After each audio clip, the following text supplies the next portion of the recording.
Although many internationalists like Bentham and Kant imagine the possibility of a global government, nothing of the sort exists today. There is no one organization that various states are accountable to. Moreover, no organization can militarily compel a state to obey predetermined global rules. There is, however, some regularity in the general behavior of states. For example, they more or less follow global navigation routes and more often than not, respect each other's territorial boundaries. Moreover, when they do not, like when Russia invaded Crimea in 2014, it becomes a cause for global concern and debate.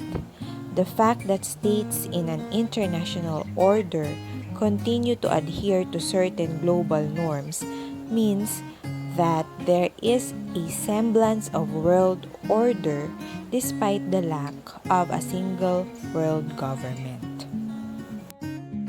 Global governance refers to the various intersecting processes that create this order. There are many sources of global governance: state-signed treaties and formal organizations. In the process, legislating public international law. International non-governmental organizations or NGOs, though not having formal state power, can lobby individual states to behave in a certain way. For example, an international animal protection NGO can pressure governments to pass animal cruelty laws. Powerful transnational corporations can likewise have tremendous effects on global labor laws, environmental legislations, trade policy, etc. Even ideas such as the need for global democracy or the clamor for good governance can influence the ways international actors behave. One lesson will not able to cover the various ways global governance occurs. As such, this lesson will only examine how global governance is articulated by intergovernmental organizations.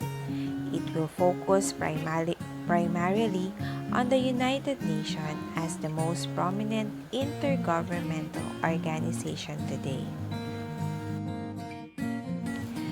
When scholars refer to groups like the UN or institutions like the IMF and the World Bank, they usually call them international organizations.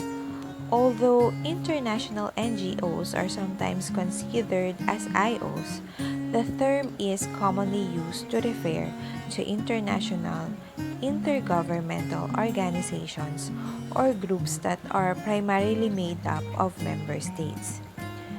One major fallacy about international organizations is that they are merely amalgamations of various state interests. In the 1960s and the 1970s, many scholars believed that IOs were just venues where the contradicting but sometimes intersecting agendas of countries were discussed, no more than talk shops. What has become more evident in recent years, however, is that IOs can take on lives of their own. For example, the IMF was able to promote a particular form of economic orthodoxy that stemmed mainly from the beliefs of its professional economists. IOs can thus become influential as independent organizations. International relations scholars Michael Barnett and Martha Pinmore listed the following powers of IOs. First, IOs have the power of classification. Because IOs can invent and apply categories, they create powerful global standards. For example, it is the UN High Commissioner for Refugees or the UNHCR that defines what a refugee is. And since states are required to accept refugees entering their borders, this power to establish identity has concrete effects. Second, IOs have the power to fix meanings. This is a broader functions related to the first. Various terms like security or development need to be well defined. States, organizations, and individuals view IOs as legitimate sources of information. As such, the meanings they create have effects on various policies. For example, recently, the United Nations has started to define security as not just safety for military violence but also safety from environmental harm. Finally, IOs have the power to diffuse norms. Norms are accepted codes of conduct that may not be strict law, but nevertheless produce regularity in behavior. IOs do not only classify and fix meanings, they also spread their ideas across the world, thereby establishing global standards. Their members are, as Barnett and Finmore emphasize, the missionaries of our time. Their power to diffuse norms stems from the fact that IOs are staffed with independent bureaucracies who are considered expert in various fields. For example, World Bank economies come to be regarded as experts in development and thus carry some form of authority. They can therefore create norms regarding the implementation and conceptualization of development projects. Because of these immense powers, IOs can be sources of great good and great harm. They can promote relevant norms like environmental protections and human rights. Having examined the powers, limitations, and weaknesses of IOs, the spotlight will now fall on the most prominent IO in the contemporary world, the United Nations. After the collapse of the League of Nations at the end of the World War II, countries that worried about another global war began to push for the formation of a more lasting international league. The result was the creation of the UN. Although the organization is far from perfect, it should be emphasized that it has so far achieved its primary goal of averting another global war. For this reason alone, the UN should be considered a success. The UN is divided into 5 active organs. The General Assembly is UN's main deliberative policy and representative organ. According to the UN Charter, decisions on important questions, such as those on peace and security, admission of new members, and budgetary matters, require a 2/3 majority of the General Assembly. Decisions on other questions are done by simple majority. Annually, the General Assembly elects a GA President to serve a 1-year term of office. All member states, currently at 193, have seats in the GA.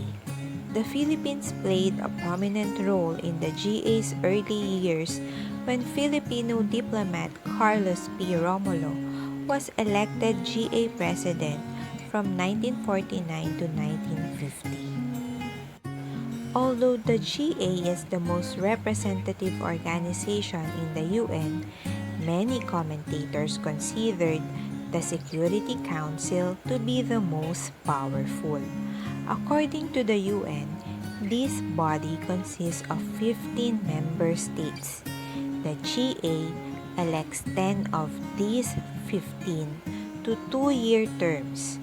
The other 5, sometimes referred to as the Permanent 5, P5, are China, France, Russia, the United Kingdom, and the United States.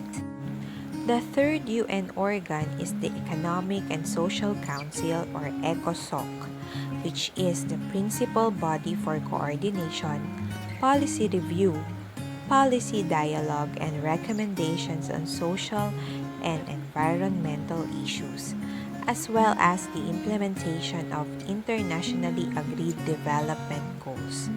It has 54 members elected for 3-year terms. Currently, it is the UN's central platform for discussions on sustainable development. The fourth is the International Court of Justice, whose task is to settle, in accordance with international law, legal disputes submitted to it by states and to give advisory opinions referred to it by authorized United Nations organs and specialized agencies. Finally, the Secretariat consists of the Secretary General and tens of thousands of international UN staff members who carry out the day-to-day work of the UN as mandated by the GA and the organization's other principal organs.